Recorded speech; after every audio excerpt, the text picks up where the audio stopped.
సరస్వతి అంత్య పుష్కరాల సందర్భంగా భూపాలపల్లి జిల్లా కాళేశ్వరంలో ఆధ్యాత్మిక వాతావరణం నెలకొంది.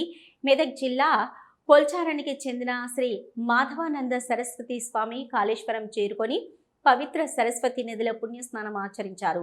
అనంతరం శ్రీ కాళేశ్వర ముక్తీశ్వర స్వామి దేవాలయంలో ప్రత్యేక పూజలు నిర్వహించి భక్తులకు ఆశీర్వచనాలు అందించారు.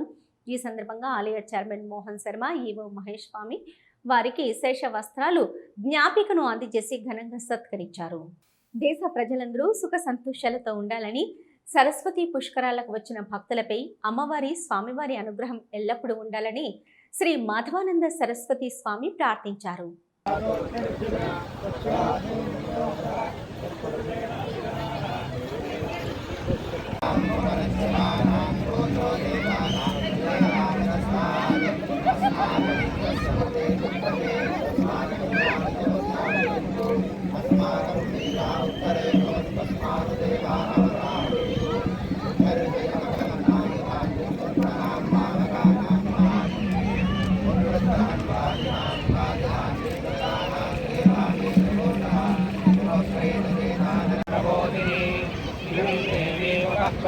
श्रीर्मा देवी